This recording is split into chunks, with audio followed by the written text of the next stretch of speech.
Dr. Meta Rebec, prihaja z Inštituta za novejšo zgodovino na raziskovalno področje socialno-zdravstvene zgodovine v dobi meščanstva. Danes nam bo predstavila referat z naslovom Državni sovražnik številka 2, zatiranje lubadarja in drugih drevesnih škodljivcev v slovenskih gozdovih od srede 19. stoletja dalje. Pozdravljeni. V mojem prispevku se bomo osredotočila na škodljivce, ki so povzročali škodo v slovenskih gozdovih, oziroma bolje rečeno sliko, ki se je o tej problematiki ustvarjala v javnosti, predvsem preko časopisja, priročnikov in potem drugih informacijskih kanalov. Najprej moram seveda poudariti, da kot zgodovinarka ne morem in ne želim razpravljati o ustreznosti oziroma neustreznosti vsakokratnih metod zatiranja teh škodljivcev, lahko pa te metode predstavim, pokažem, kaj je v vsakem obdobju veljalo za neko novostni razvoj, nakažem, kdo je ta zatiranja recimo koordiniral, kako je to posegalo v pravice privatnih lastnikov gozdov, ter nenazadnje, kako se je oblast tudi preko takih akcij in boja proti takim sovražnikom legitimirala. Osredotočila se bom na 3 škodljivce, ki sem jih priznam izbrala namensko, in sicer spet ne zato, ker bi ravno ti povzročali največ škode v slovenskih gozdovih, verjetno lahko to trdimo za lubadarja, ampak zato, ker naj bi jim bilo skupno dejstvo, da naj bi bili, poudarjam, naj bi bili tujega izvora, da naj bi se v slovenskih gozdovih razširili zaradi posegov v ekosistem, ki jih je naredil človek in predvsem tujec, zaradi želje po dobičku. Tako da v središču moje pozornosti danes bo predvsem lubadar, v prispevku bom sicer omenjala tudi smrekovo grizlico, ki je bila pri nas, naj bi bila prvič opažena leta 1901, ter pinjevega sprevodnega prelca, ki je bil prvič opažen leta 1904. Skupno jim je bilo tudi to, da so imeli gozdarji verjetno z njimi manj izkušenj in pri vseh lahko zasledimo to ponavljajočo vlogo vremena oziroma spreminjajoče se ga vremena, ki je vplivalo na njihovo širjenje. Torej, če začnem z lubadarjem, v časopisju ga najdemo od leta 1859 naprej, sicer tega izraza še ne uporabljajo, pravijo mu gojizni črv, ampak recimo že iz tega leta imamo poročila o škodi, ki jo ta škodljivec povzroča na spodnjem Štajerskem. Poročilo vsebuje recimo podatke o popolni neosveščenosti lastnikov gozdov, ki ne naredijo popolnoma nič, da bi ga zatrli. Najdemo v njem že podatke, da se širi zaradi suš, zaradi vse višjih temperatur.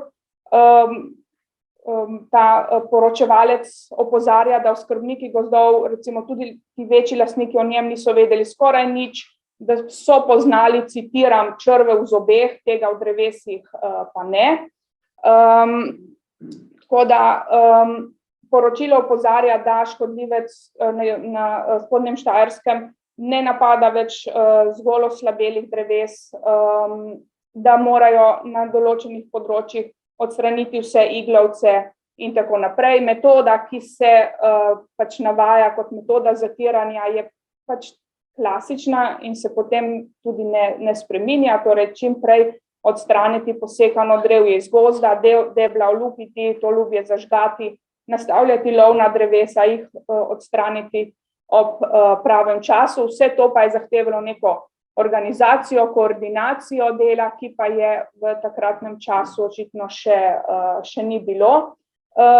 Recimo navaja tudi bolj zanimive metode, recimo te lubadarje, tega gozdnega črva naj bi preganjal tudi vonj po gnoju in krvi, zato je veljalo uporabljati hlevski gnoj okrog dreves, klavniške odpadke, vendar pa je opozarjal, da to težave ne bo zares rešilo, torej mazanje s krvjo recimo, da se bo škodljivec samo preselil drugam. Ta poročevalec odločno zahteva izobraževanje lastnikov gozdov, ki morajo pravočasno prepoznati, ali je bil njihov gozd napaden. Na to lahko rečem, da za nekaj časa vesti o lubadarju na Slovenskem izginejo in se ponovno pojavijo leta 1868. Ampak ga predstavljajo kot škodljivca, ki povzroča škodo v Nemčiji, ki ogroža češki les. Spet znova pojasnjujejo metode zatiranja, ampak iz teh časopisnih virov, iz teh poročil izhaja, da škodljivec na Slovenskem ni prisoten. Kmetijske in rokodelske novice so recimo objavljale zaskrbljene novice, pač so bile zaskrbljene o dogajanju v češkem lesu, kjer naj bi bil takrat ta nalet podlubnikov tako obsežen, da je stroške za izvedbo ukrepov proti lubadarju prevzela državna blagajna, da so recimo malim posestnikom začeli ponujati ugodna brezobrestna posojila, ki odplačevanje so jim premaknili, začetek odplačevanja so jim premaknili v leto 1880, ampak prepričanje, da se to dogaja nekje drugje, se je nato kmalu razblinilo. In okrog leta 1875 je lubadar iz te oddaljene grožnje že postal realnost tudi na Kranjskem. Poročila so, da se je iz nekaj žarišč na Gorenjskem vse bolj širil tudi proti jugu, predvsem zato, ker lastniki kljub zagroženim kaznim, ki jih je predpisoval cesarski ukaz, iz gozdov niso odstranjevali polomljenih in prizadetih dreves. V odgovor so recimo v pismih, ki so prihajala recimo iz Pohorja ali pa iz Gorenjskega konca, so se recimo lastniki pritoževali, da upoštevanje teh predpisov stane več, kot je na koncu izkupiček od lesa. Do ukrepov so bili očitno skeptični, zanašali so se na tradicionalna znanja, prepričanja in ves čas lahko zasledimo to poudarjanje, da niti najstarejši prebivalci ne pomnijo, da bi ta škodljivec kadarkoli povzročal večjo škodo. Torej, ukrepi naj bi bili ne le nepotrebni, temveč celo škodljivi, saj naj bi lubadar povzročal manj škode, kot pa prekomerno izsekavanje, v katero so bili ti lastniki prisiljeni. Lahko rečem, da so lastnike gozdov osveščali preko člankov v časopisju, v pratikah. Lubadar v tem obdobju vstopil v šolske čitanke, ki so vzgajale otroke in njihove starše, tudi preko računskih operacij, recimo kakšno škodo povzroči za neko kmetijo. Širili so torej zavedanje, da je lubadar tukaj, da je sovražnik, da ga je treba zatirati.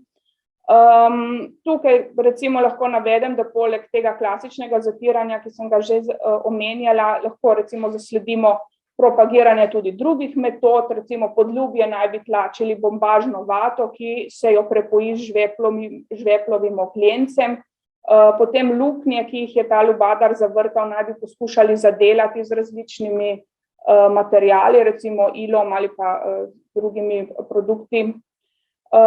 Že v prvih letih po tem izbruhu prisotnosti lubadarja na Slovenskem je očiten izjemen vpliv vremena in izjemnih vremenskih dogodkov na njegovo širjenje.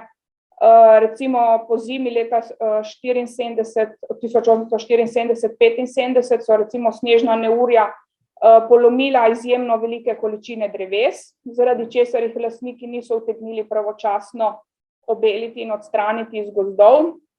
Temu je kot naročeno sledila še nadpovprečno topla in sušna pomlad.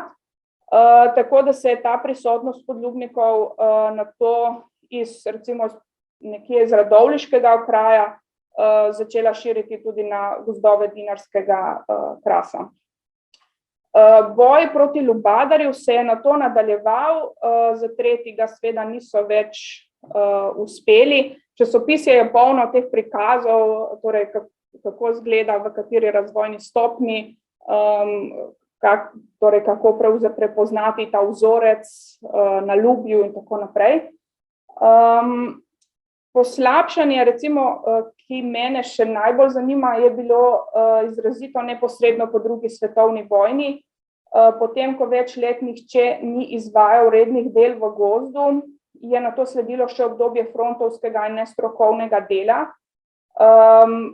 teh tako imenovanih delovnih akcij pod vodstvom ljudske oblasti. V te akcije so se vključevali gozdni posestniki, gozdarji, večinoma pa je dela izvedla neusposobljena delovna sila iz udarniških delovnih brigad, na katere moram reči, da iz gradiva Ministrstva za kmetijstvo in gozdarstvo takratno, moram reči, da so bili gozdarski strokovnjaki nad tem vse prej kot navdušeni. Ministrstvo jim je odgovarjalo, da je vključevanje širokih množic v te akcije nujno iz političnega vidika, torej v duhu prevzgoje, navdušiti, prevzgojiti čim širši sloj prebivalstva, ki naj bi potem po delu v gozdu ta gozd začel dojemati kot naš, kot višjo dobrino, ki jo velja zaščititi in braniti. Recimo, mislim, da z leta 1951 je bil odgovor, da je pri obnovi gozdov sodelovalo približno 2000 delavcev. Odgovor, ki je sledil, je bil, ja, ampak od tega je bilo približno 600 precej neuporabnih žensk. 800 delavcev naj bi imelo, zgolj 800 od teh, naj bi imelo sploh osnovno znanje, veščine in recimo obutev, da so lahko sploh prišli na delo v gozd. To je bila recimo izjemna težava, ker ljudi v gozdove niso imeli s čim spraviti, torej to je šlo za pešačenja, ne, seveda. To so bili v bistvu študentje, dijaki, pripadniki ljudske milice, člani nekih delovnih kolektivov, ki so hodili osvobajati gozd, dobesedno, ne, v navednicah, ampak citiram. Poročila s terena so recimo svarila, da je tako delo stihijsko, da napačno izvedeni postopki vodijo v katastrofo, da bi morali določiti območja, ki bi veljali za učilnice in laikom ne dovoljevati dela kar vse povprek. Lastnikom gozdov so recimo izdali pisna navodila, prirejali so jim predavanja, pojasnjevali so jim, zakaj se je nujno pač samo omejevati pri sečnji. Lastniki so namreč pogosto že samo sanitarno sečnjo presegli pač ta poseg. Jamrali so, torej stalno so ta pritoževanja, da imajo izjemno visoke stroške, praktično nobenega zaslužka, da se bodo kmetije, ki pač so tradicionalno slonele na gozdarstvu, da bodo propadale in se praznile. Tudi zanimanje lastnikov gozdov za izvajanje teh nujnih del v gozdu je upadalo, imamo precej opozoril na tem, zato se je oblast vse pogosteje zatekala k grožnjam, k represiji, sploh v primeru, če ta dela v gozdu niso bila pravočasno ali pravilno izvedena. Kot glavnega krivca neuspešnega boja proti lubadarju so ves čas izpostavljali nedržavni sektor. Torej, nedržavni sektor ni bil le neodziven, temveč je aktivnosti tudi načrtno sabotiral. Izpostavljali so razliko med napredkom, ki jo dosegajo v državnih gozdovih, kjer je vse skupaj načrtno vodeno, preudarno, ne, in med stihijskim ravnanjem kmetov, ki so načrtno rušili pridobitve nove oblasti. Da bi presegli te težave, so načrtovali ustanovitev nekakšnih letečih ekip, ki bi lahko posredovali tudi v privatnih gozdovih na podlagi odločbe ustreznega organa. Kmet bi se sicer imel možnost pritožiti, ampak to ne bi zadržalo izvajanja del. Lastnik gozda bi moral v vsakem primeru refundirati te stroške dela. Zlasti mali gozdni posestniki naj ne bi ukazali prav nobenega pravega navdušanja nad zatiranjem lubadarja, bodisi zato, ker se nevarnosti niso zavedali, ker so bili tako nepoučeni, ali pa ker so dejansko poskušali sabotirati prizadevanja nove oblasti. Kazni recimo so bile določene že leta 1947 in so bile tako finančne kot tudi v obliki prisilnega dela. Še strožje kazni so bile zagrožene za uradne osebe. Recimo večkrat lahko zasledimo mnenja, da so tudi logari, torej logari na terenu, ne samo kmetje, problematični, da niso pripadni novemu sistemu, da niso zagreti za boj. Recimo v januarju in februarju leta 1951 so naredili načrten pregled vseh recimo 184 žag in različnih lesnih obratov. Kršitve so opazili kar pri 71%, tako da je bilo predlaganih več kazenskih in disciplinskih postopkov. Vendar se je večina pač teh odgovornih izgovarjala, da dela niso mogli opraviti zaradi objektivnih okoliščin in ne zaradi lastne malomarnosti. Odločili so se recimo za vzgojno javno objavljanje njihovih imen, zato da bi preprečili podobno neodgovorno ravnanje v naslednjih letih. Naši strokovnjaki so očitno skušali slediti razvoju na Zahodu, uvajali so novosti, poslušali so iti v korak s časom. Imamo celo vrsto testiranj, poskusov novih, sploh kemijskih produktov, tako da smo priča o izjemnem trudu, ki je bil vložen v te akcije. Recimo pri smrekovi grizlici lahko spremljamo ta prehod od poskusov mehanskega zatiranja, ki je recimo izvabi človeku tako malo na smeh, ko so recimo poskušali te gosenice sploh iz nižjih dreves tresti na rjuhe, ki so jih razpostrli spodaj. Potem so na te rjuhe pač zagnali edino pravo orožje, in sicer to je bila domača kokoš, ki se je bila pripravljena hraniti s temi gosenicami, ampak potem v poročilu navajajo, da so bile te kokoši prekmalu presite, da bi za učinkovito zatiranje potrebovali izjemno veliko število kokoši in da so imeli recimo tudi velike težave, kako te kokoši potem poloviti po gozdu, tako da to je malo pač tako humornih, recimo, ampak smrekova grizlica je bila tak dober testni poligon, ker je bila očitno, oziroma vsaj tako prostorsko omejena na začetku. Bila je verjetno prvi škodljivec, pri katerem so pri nas poskušali uporabljati kemična sredstva, in sicer še pred DDT-jem, recimo posipanje z apneno moko, ampak v ta namen je bilo recimo potrebno z železnimi grabljami odstraniti vso stelijo pod drevesi, tudi 3 do 4 centimetre humusa, kjer so se ti zapredki nahajali. To delo je bilo težaško, oviral ga že sam koreninski sistem, podrast v gozdu. Drevesa so potem poskušali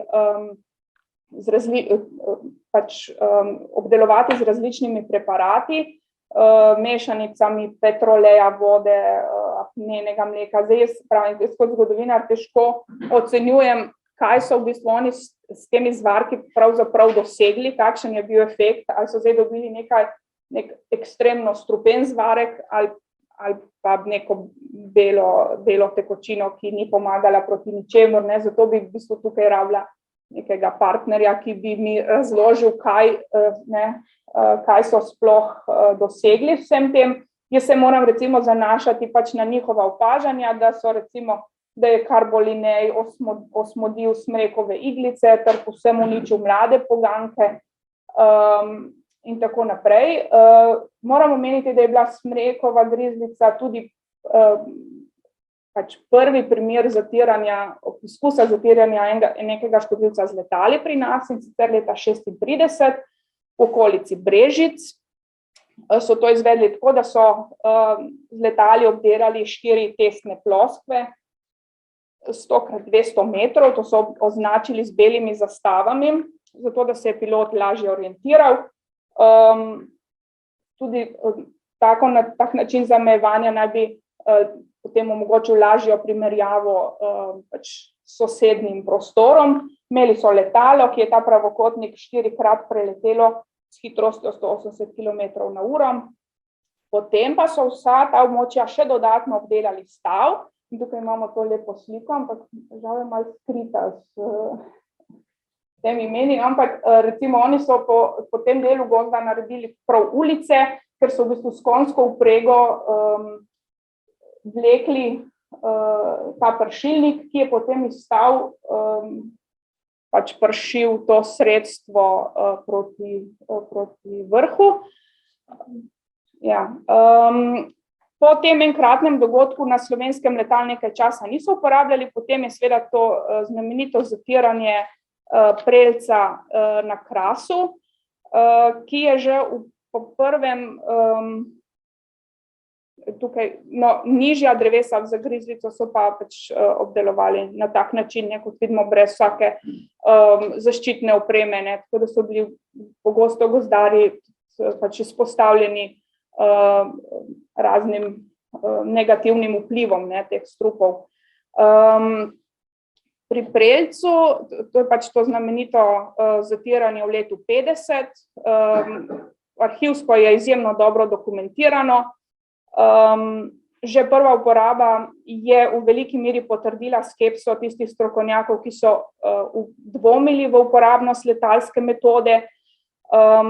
Tukaj vidimo tudi čisto neusklajenost torej z ministrske ravni in lokalne ravni, ker pač z lokalne ravni so prihajala opozorila, da je prelec tisto leto prehitel, da je že zapustil zapredke, da izvedba akcije nima nobenega smisla, ampak ministrstvo je vztrajalo, da je pač DDT naročen, da letala prihajajo, da je ta pač dogodek medijsko tako pokrit, da se ga ne da odpovedati, tako da so v bistvu v veliki meri zapraševali pač prazne zapredke.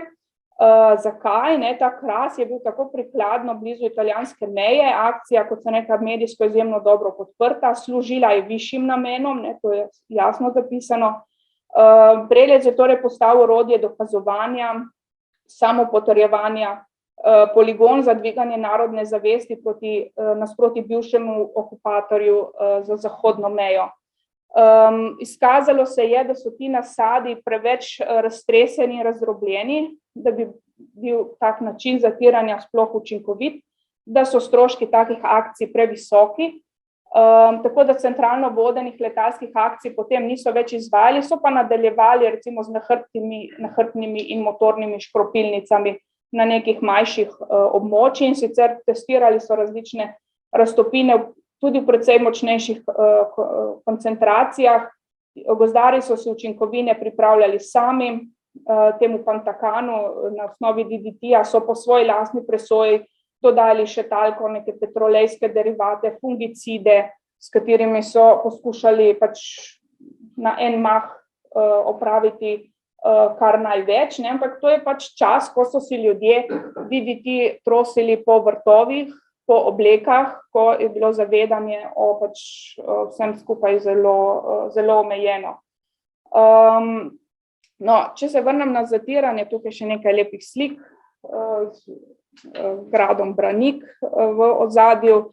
Tukaj vidimo pa gozdarskega strokovnjaka, ki je potem na testnih ploskvah opazoval število odpadlih gub.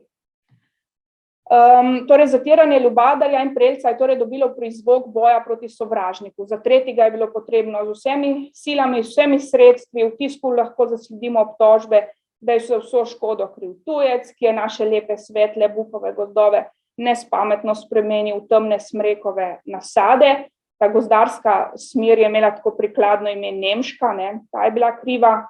Tujec je bil tisti, ki je stanje povzročil, Slovenec pa bo tisti, ki bo stanje saniral. Ti škodljivci so se prikladno širili iz tujine k nam, z severa in zahoda, tako da so časopise polnile zanosa, polne novice o uspehih ljudske oblasti in delavskega ljudstva. Imeli so načrt, da bojo lubadarja dokončno zatrli do leta 1948 z izvajanjem velikih delovnih akcij. To osveščanje so zastavili res celostno, torej poleg okrožnic sta se vključila Kmečki glas, Gozdarski vestnik, ki sta objavljala poljudne članke s slikovnim gradivom, predavanja so potekala po radiju, pripravljali so brošure, letake, potem akcije v šolah, gozdarske strokovnjake so pošiljali na prave turneje, v katerih so izvajali praktične prikaze zatiranja. Znamenit je bil teden pogozdovanja zaščite gozdov, ki je vključeval zlasti šolske otroke in mladino, tako da ta ideološki naboj je bil izjemno prisoten, tako kot so se med vojno borili proti nemškemu okupatorju, so se zdaj nameravali boriti proti škodljivim posledicam nemške šole gozdarstva in lubadarja so recimo označevali za žalostno dediščino kulturnih okupatorjev. Tako da tudi proti lubadarju so poskušali z različnimi kemičnimi sredstvi. Kar bi jaz rekla za konec, je, da so gost in njegovi torej gost sam in potem škodljivci imeli očitno pomembno simbolno vlogo. Preučevanje lubadarja in drugih škodljivcev je torej smiselno tudi z našega historičnega stališča, ker nam služijo kot študija primera, predvsem v smislu preučevanja njihove simbolike, sprememb v podnebju, v vplivu, ki so ga imeli na širši družbeni in ekonomski razvoj, načinov, s katerim so se proti njim borili, odnos prebivalstva in tako naprej. Tudi smisel teh takih interdisciplinarnih sodelovanj vidim prav v tem, da fenomen osvetlimo iz različnih vidikov. Recimo včeraj, ko se je veliko govorilo o pogozdovanju Krasa, pri katerem lahko zgodovinarji pač dopolnimo obstoječe znanje z analizo nekih socialnih in ekonomskih posledic, ki jih je recimo to pogozdovanje imelo. Mislim, da je šele tako slika nekega dogodka oziroma nekega fenomena zares popolna. Tudi ko govorimo o tej zaščiti gozdov, zatiranje škodljivcev je bilo seveda, to so bili seveda strokovni posegi, ki so pa več kot očitno imeli tudi vsaj delno eno ideološko komponento. In zato mislim, da bi veljalo globlje analizirati to povezavo med stroko in politiko oziroma ideologijo in vpliv med slednjima. Hvala.